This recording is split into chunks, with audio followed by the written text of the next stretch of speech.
나중에 얼마나 큰 수익이 나에게 돌아오려고 이런 경제 위기가 나에게 왔지? 완전 럭키비키잖아, 이거. 오늘 할 수업의 내용은 이런 질문을 하는 분들이 꽤 있었어요, 주변에. 뭐냐, 증시가 최고점이라고 하는데, 사상 최고치라고 하는데 지금 들어가도 괜찮을까요? 라는 질문을 하는 사람들이 있어. 그리고 실제 고객들이 그것 때문에 걱정이 돼서 못 들어가는 사람들이 꽤 있어. 투자를 시작을 못하는 사람들. 너무 높은데 지금 들어가면 떨어지는 거 아니야? 그런 생각 하게 되죠, 자연스럽게. 그런데 과연 그런지, 진짜 고점에는, 증시 고점에는 들어갔을 때 손실 볼 가능성이 큰지, 수익을 볼 수 있는 기회가 줄어드는지를 한번 따져보자고요. 1994년부터 현재까지 최근 30년간의 S&P 500의 그래프예요. 보면은 몇몇 포인트가 보이죠? 90년대 후반에 크게 상승하던 주가가 2000년대에 들어서 엄청나게 하락하죠. 이때 무슨 일이 있었죠? 2000년, 2001년도에 닷컴 버블이 있었어요. 닷컴 버블 때 증시가 대략 2,700 이상 올라갔던 S&P 500이 무려 1,400대까지 떨어지는, 거의 반토막이 나는 상황이 생겼고요. 그래서 2000년대 초반에 닷컴 버블의 위기를 극복하고 다시 2003, 4년부터 2007년까지의 골디락스 시절을 지난 다음에 그 유명한, 이렇게 음영 두껍게 칠해져 있죠. 경기 침체가 시게 왔다. 뭐죠? 2008년 세계 금융위기, 2008년 서브프라임 모기지 사태 때 무려 증시가 거의 60% 정도 하락을 해요. 그러고 나서 2009년부터 양적 완화를 통해서 미국 증시가 역대 최장기간 호황을 누리게 되죠. 그래서 코로나 이전까지는 사실 큰 하락 없이 10년 이상의 장기 상승을 하게 되고요. 코로나 때 잠깐의 경기 침체를 겪고 다시 또 한 번의 양적 완화, 금리 인하를 통해서 증시가 빠르게 이제 회복이 됐죠. 그러고 나서 2022년부터 2023년 사이에 금리 인상 이슈가 있으면서 증시가 또 조정을 받았고 다시 한번 상승을 하면서 지금 2024년 5월 현재 S&P 500, 다우존스, 나스닥 대부분 사상 최고치에 이제 와 있는 상태예요. 그러면 물어보자고요. 지금 고점이어서 못 들어갈 것 같다, 너무 무섭다. 그럼 그래프 봤잖아. 언제 들어가? 고점이 아니면 언제 들어가? 2009년부터 지금까지 계속 상승해 왔잖아요. 그럼 지난 15년 동안 언제 들어갔어도 뭐예요? 언제 들어갔어도 고점이야.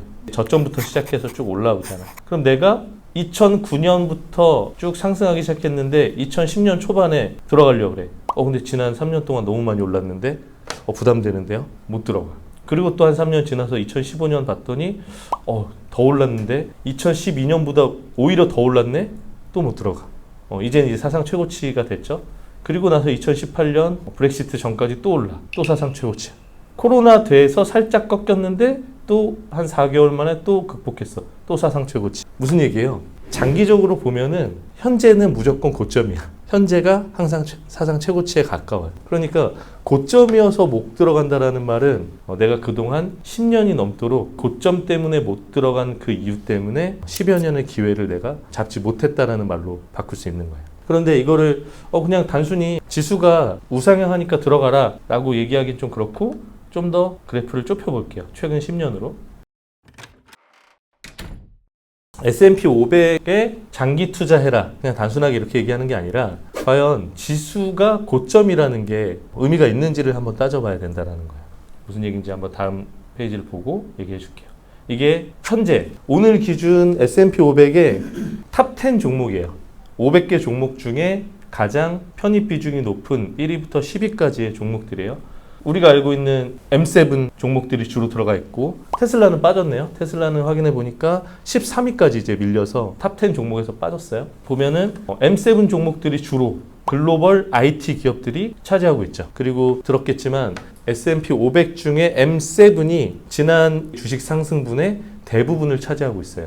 빅테크 전성시대라는 걸 알 수 있죠. 그러면 지금 최고점을 찍은 현재 S&P 500이 이런데, 과거에도 S&P 500이 똑같은 종목들로 10년, 20년, 30년을 흘러왔을까를 따져봐야 된다는 거예요.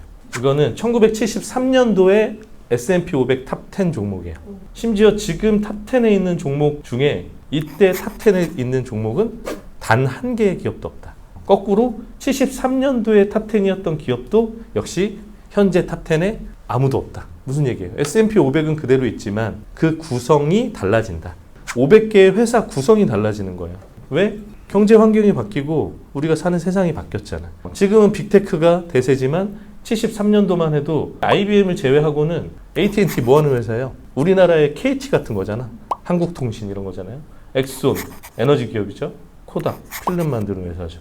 제네럴모터스, 자동차 회사, 시어스, 이제 백화점 갖고 있는 유통기업 등등 유통이나 에너지, 석유, 가스 이런 기업들 위주로 탑10이 구성되어 있었다라는 거예요.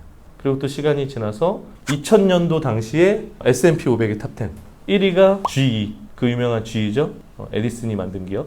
그리고 인텔, 시스코, MS, 화이자 이쯤 되니까 슬슬 우리가 아는 기업들이 좀 나오죠. 그리고 이때만 해도 엑손이나 노테 같은 오래된 기업들, 막 100년 이렇게 된 기업들도 탑10을 유지하고 있었다는 거예요. 마찬가지 전부 다 빠지고 지금은 MS 딱 한 종목 남았네요. MS를 제외한 나머지 종목들은 탑10에서 전부 다 탈락했다. 그러니까 우리가 고점인데 지금 들어가도 돼요? 이거는 내가 어떤 종목을 샀는데 주식 한 종목을 샀는데 가격이 고점이야. 이거는 불안할 수 있지. 너무 가격이 비싸니까. 그런데 S&P 500에 투자하면서 지금 고점인데 들어가도 괜찮을까요? 이거는 S&P 500이라는 지수에 대한 이해 자체가 없는 질문인 거죠. 어차피 기업들이 싹 바뀌어. 지난 20년 동안 그 기업들이 영업이익을 잘 내고 있고 주식이 상승하고 있다는 소리예요. 그러니까 S&P 500이나 나스닥 100이 고점인 거에 대해서 너무 신경 쓸 필요는 없다. 이거는 S&P 500의 최근 10년 그래프예요. 조금 더 이런 등락폭이 잘 보이죠. 최근에 2022년에서 2023년 떨어졌던 요 시기, 그리고 코로나, 팬데믹, 그리고 브렉시트 있고 골짜기들이 보이는데 이걸 보면서 등락이 있어서 불안하다라고 생각할 수 있어. 그러면 우리가 S&P 500에 투자를 하는데, 그러니까 종목이 아닌 지수에 투자하는데 리스크를 줄일 수 있는 방법이 뭐냐, 이걸 알아야겠죠. 리스크를 줄이는 방법은 안전한 상품을 골라서 애매하게 안전하고 수익도 안 나는 곳에 투자하라는 얘기가 아니에요. 전체 포트폴리오의 안정성을 가져가는 게 중요하다는 거지. 그럼 전체 포트폴리오 중에 내가 충분히 오랫동안 투자할 수 있는 기간이 확보된 자산을 어디에다 투자해라? 공격적인 증시에 투자해라. 내가 가진 전체 자산을 증시에 투자하라는 게 아니고 저축 금액 중에 일부를 증시에 투자해라. 일부를 투자하는데 어떻게 해라? 오랫동안 장기 투자해라. 내가 S&P 500에 투자를 딱 시작했다고 보자고요. 그러면 뭘 원해?